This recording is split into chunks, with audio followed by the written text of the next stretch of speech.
Hey everybody, this is Stephen Boylston with The Social Grain. Today's guest is, well, me. Hopefully I didn't lose a bunch of people listening there with that because it's just me. It's just me today. I wanted to wrap up this first season by really going back to the start. I've had a ton of close people over the last few months ask me about my journey with The Social Grain. What is it? What am I doing? Why am I doing it? Am I making money from it? And so many more questions, which I love. I love that this project is creating that dialogue that would have otherwise not existed. I love that people close to me are curious about my passions, especially when they have something not seem to have nothing to do with my career.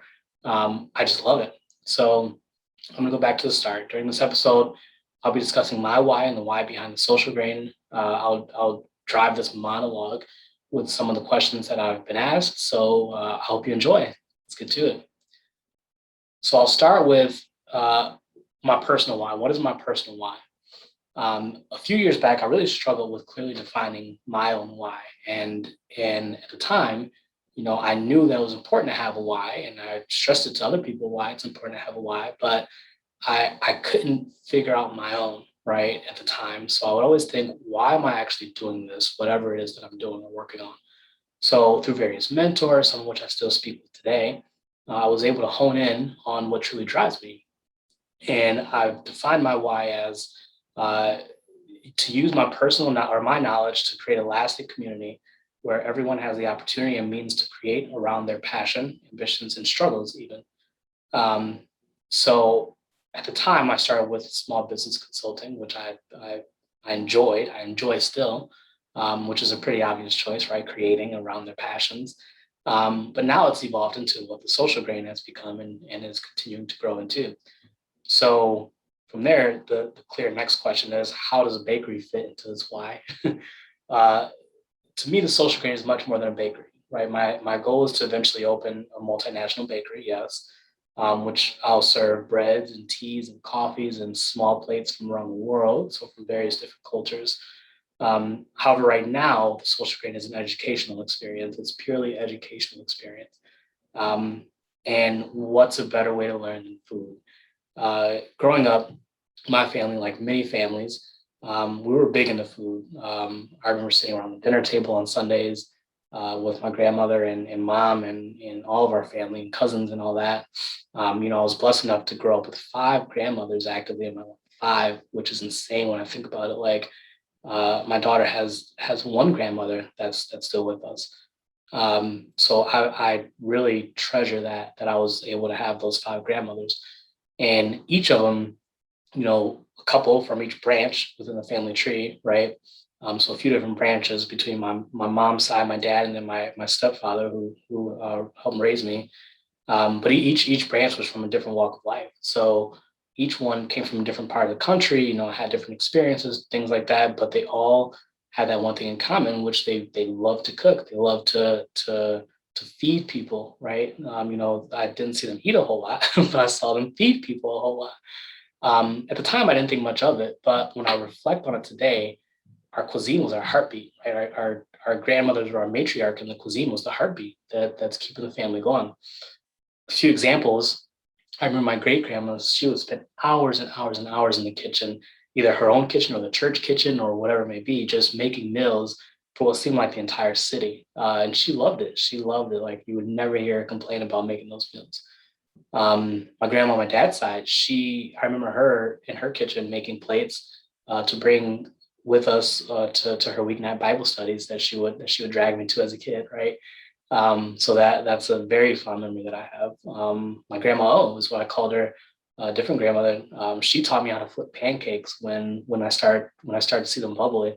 While I'm sitting there eagerly sitting, waiting to eat pancakes, sitting on her kitchen counter. I remember sitting on her kitchen counter, like having her explain that to me. Then I would go out into her backyard and pick grapes from the vines that seemed to never end. Right after that. So that's a really strong memory for me. My grandma Sharon, she her and I would walk to her friend's house just to bring a plate. At the time, I thought just to bring a plate of chitlins, which smelled horrible, but it felt like we walked for miles forever.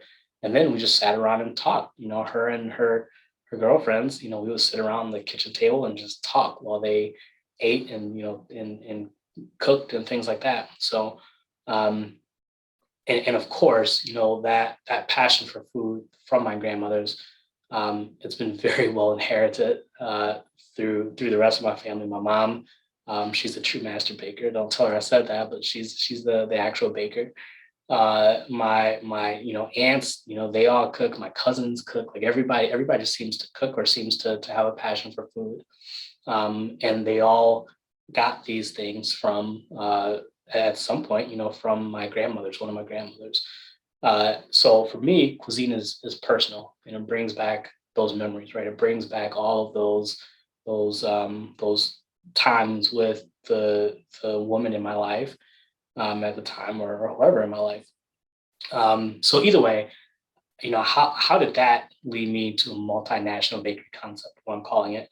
Um, it's simple to me. In my mind, it's simple, right? If cuisine is that personal to me, why wouldn't it be just as critical for someone on the other side of the world, on the opposite side of the world, right? One of the things that we all have in common, I think, is that each culture shares some kind of commonality in the fact that there is a cuisine, some kind of cuisine that they have in their tradition. And at the heart of each one of those cuisines, there's some kind of staple holding it all together. In most cases, that staple being a bread of some sort. So, you think about the different cultures that you've seen in different places that you've been. There's typically bread of some sort, or some kind of grain that's involved in there. So that's really what drives this concept. That's what keeps me going with the social grain. So you'll also another piece that gets me excited. You'll hear me say it over and over and over, and you'll hear it in the interviews as well. Is that bread is such a simple but complex science, and that across the world, bread is made up of nothing but water, salt, air, which is yeast, and the grain from that specific region, which is flour, right? Water, salt, yeast, flour. It's in most cases that you go to, that's the very core of bread. There's other things that we build into it, right? To add sweetness or to add, different spins and things like that. But at the very core, it's flour, water, salt, yeast. And you hear me say that over and over again. That's what keeps me going. That's what drives the social grain for me. Um, Not only have I been fortunate enough to have the grandmothers that I've had and the influences growing up, the grandmothers and the mom and aunts and different things like that were very big in cooking, but also just traveling to different countries. I think bringing those two pieces together, my own experiences with going into seeing these different cultures up close. I've been fortunate enough to travel to different countries throughout my adult life.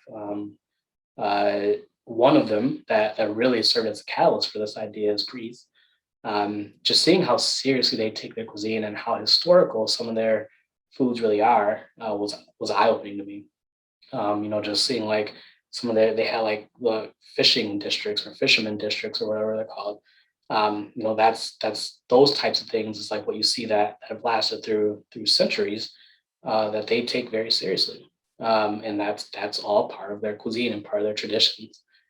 So that also kind of helped move me towards this social grain concept.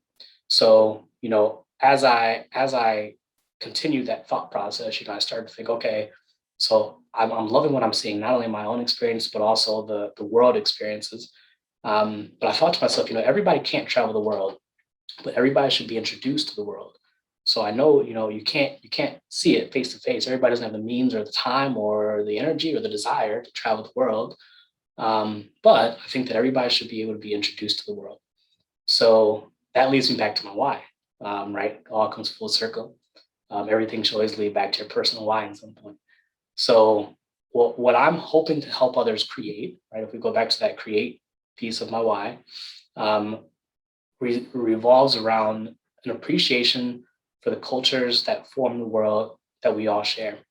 So, what I'm looking to create is an appreciation for these different cultures around the world. My one of my things that I've been saying is I want to introduce the world to the world. That's exactly it. Introduce them just by building these appreciations. Um, so of course I want to start with this dialogue. From the dialogue moves into curiosity. I want somebody to watch my videos and say, "Oh, I like the way that that bread looks, right? It's interesting the story that they say, or I never thought of this that way. Let me go look this up, right? So which leads into the research, obviously. So going from the dialogue to curiosity to research, um, uh, basically everything that's a reaction to the content that I've been publishing so far is what that is. Like that's what I'm looking for. Is those reactions to that content, even if it's feedback, right? That's what I'm looking for, and I've started to hear some of it as well, which I'm ecstatic about. I'm ecstatic about just though these few episodes I put out so far, and the baking with the bees and all this stuff. Like people are responding, to it. So I really appreciate that. So what have I learned so far? If we bring this all back around to the concept of these interviews that I've been doing, in short, a ton. I've learned a ton. I decided to do these interviews and I wanted to talk to people that I know and people that I don't know, right? So people that I know being people that, I know have, different backgrounds, different cultures, their families grew up differently, whether it's immigrants, first or second generation or whatever it may be, but also people that don't have that background necessarily, but at the same time, I want to talk to people that I don't know so that I can get to know, part of their life and genuinely get to know a part of their culture. And I'll go through that in a second, but I learned a ton from these people. Like I couldn't have asked for a better lineup of people that I've been able to learn from. So um, and what I've learned through that, at the core of what I've learned is that we all share some kind of common love for the cuisine that we've grown up with, right? Is that we, even people that I don't know, like we talk for an hour and it feels like it's been 5 minutes that we were talking, right? And I don't even know these people. If we weren't talking about bread, like I am, not a super social person, which a lot of you know, but when if we were talking about anything other than bread, like it would last 5 minutes and be like, okay, well, bye, see you later. But the fact that we're talking about bread and cuisine and things that, we have that we don't know that we have in common in our passions for these things keeps that conversation going, keeps that dialogue going, and it allows us to get deep. Like there's some deep conversations in here that some of it's a little bit tear jerking that we have. Some of it's funny, some of it's inspiring. There's some really good conversations. So let me go through that. And I want to just run down some of the episodes that I want you guys to think about. So the first episode, my very first episode, I was so nervous for it. It was with Bread X, and that's Uma and Neil. Uma's the owner and founder, and Neil is her head chef. Just hearing how Uma started her company in the DFW, Dallas Fort Worth area is so inspiring because it was out of a need in a sense, right? And it was during the pandemic, and her previous business started, going down, spiraling downward during the pandemic.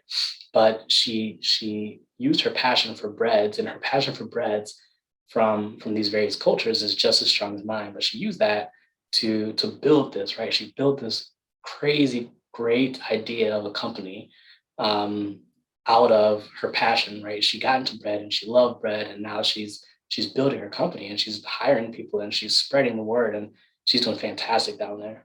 It's such a great concept, and I'm excited to see where it goes. Um, the second episode was with Ozif and Fevin. And I knew that was going to be a great conversation. They're like sisters to me. I mean, their brother, is actually one of the first people I talked to about this plan. And as I developed my plan, I actually had the Eritrean cuisine in my mind as a great one to be a foundation of this whole social grain concept. Um, that's one of the cuisines that I was introduced to in high school, by going over, their house and spending time with their family and enjoying their foods and being part of those, ceremonies that we talk about in the interview. Even being involved in like their Independence Day celebration and things like that. It all revolves around food at the end of the day. Um, uh, but their mom or Yuma, she really brought me into their home as if I was her ninth child, like like it was nothing. Like she brought me in. without a beat, like without missing a beat, and made me feel like I was just another part of the family. I was over there probably every single day. At the time, my mom was like, "You're not even at home. Like I know where to find you." So that was those are very very fond memories of mine, and I mean I absolutely love that family. That is one of the most sincere families that I know. But that's a very good episode. That's a very good episode that I think everybody should listen to. My third episode was with my brother Mike. This one was actually not planned until it was kind of random actually, but it worked out so perfectly because he loves baking. And I know him, very well. We've traveled the world together. We go way back, and I've always known that he's had a passion for baking, but I never knew the background behind why. Why did he get into baking? But hearing him talk about how baking is passed down through generations in his family, and he's keeping the legacy going, and even with his new daughter, keeping that legacy going. That really hit home for me, right? As the passing that baking, that cooking, down generation to generation. That was a big one for me. Episode 4 was Julia. Julia was a blast to talk to. So what made it great is that we did not know each other at all until just a few days before this interview. And we spoke for I don't know, 15 or 20 minutes, that few days before. And within the first 5 minutes, I knew that she is passionate about bread and baking and just all things cuisine from a Lebanese perspective specifically. And to me, that's just the power of cuisine and bread is that like we didn't know each other before this interview, until a few days before, but you would have thought that we were best friends from way back. Like we were talking and laughing and like just going through the motions and not going through the motions, but like going through everything. And it was a great conversation. We didn't, I don't think we skipped a beat. Um, so not only did we come together over the bread at the literal table, we talked about how people come together, bread at the literal table, but even bridging gaps and bringing people together that would have otherwise never been friends or never known each other. Um, even to a point that she mentioned is like she doesn't even speak the same language as her grandmother, but they bond so well over food and over the food that her grandmother cooks and then she cooks with her grandmother. Like that to me, that was eye opening. That was touching. Is being able to bond with your elders through food, through cuisine, right? Um, Episode 5 was the hilarious Lori. Um, this conversation it was so much more than I could have asked for. It was so good. I thought it was fun. It was funny. It took a unexpected turn at the very beginning of the conversation. um, so Lori's her honesty, her passion, they're just so clear throughout this one. Like she's very passionate about the things that she loves, and she's always been like that. She's always been a passionate person. Um, she started out admitting that she's probably the world's biggest Great British Baking Show fan, and she admitted that to the entire world. And now, and then she moved on into the conversation and talking about the smells and remembering the smells and sights of blankets of pita laying around the house or spinach pies they made on a weekend morning. Like she was a fantastic guest. She was such a good guest. Um, Episode 6 was the incomparable Ursula. Uh, no lie, Ursula is one of the most sincere souls that I've ever met. She is like straight up like she will, um, for her great friends she will do absolutely anything. My wife is one of her great friends, one of her best friends, and I know that she has dropped everything to be there for my wife and for me, and at the time for our unborn child. So she is a sincere like just great soul. But either way, luckily we ended up discussing bread and cuisine and her family and culture instead of talking about Michael Jackson the entire time. And that's something I said at the beginning of that interview. So luckily we talked about food, so we stayed on topic. But we got very deep. Like we discussed the impact that the West African culture and cuisine has had on the foods that we eat every single day. And we went back, and there's some real stuff in there. Like you need to go listen to that conversation. There's some real stuff in there. My very last interview of this season, but certainly not the least, is episode 7 with Blue of House of Fry Bread. Um, I knew in my heart that this would be the perfect conversation to cap off my very first season. She just said Blue sheds so much light on the indigenous North American communities that are right in all of our backyards, right? But we don't hear anything about, we tend not to hear anything about them. But there's so many critical issues that are widespread knowledge, like just so many things that we don't hear about for whatever reason, right? We don't, it's not popular stuff. Um, and the timing of it was perfect. The video was published actually on Indigenous Peoples Day, which I did not do that on purpose. It just the timing was perfect. So that one I think was meant to be for sure. And it's deep. That one is a deep one. I think it's the longest one actually. So it's a good way to end, right? It's the longest one. Um, but it goes she goes into so many things that are critical for all of us in this country specifically to understand, especially because it's dealing with the folks that inhabit this country for so long before we did. So that's one that if you listen to any of these, I mean, I would encourage you to listen to all of them. But if you start with that one, start with that one. I think that'll get your ear. Well, hopefully, start with this one that you're listening to right now. But either way, that one is deep. Episode 7 is deep. Episode 7 is deep. Um, and now that brings us to episode 8, which is just me. So hopefully you've had a great time listening to me over these 8 episodes on my very first season. I didn't know what to expect coming into this with the social grain and doing these interviews and publishing these things and creating this podcast and like all this other stuff. I didn't know what to expect. I just kind of went through it. I didn't expect to monetize anything by any means. I just simply wanted to get the word out there. So I really hope that you all have had a great time listening to this. Hopefully you've learned something. Even if I can just get one person in the whole world to go do some research and increase their appreciation for just one culture, I consider that a success. So if any of you listening have done that, I would love to hear it. I think that's what my goals are for this social grain concept right now. Not monetary. It's not about the views or likes to me. I don't care how many views I have. I don't care how many likes I have. I'm not monetizing this at all. I just simply want to do what I can to provide education and introduce the world to the world. I'm Stephen Boylston. I'll see you in the second season, and thank you for listening.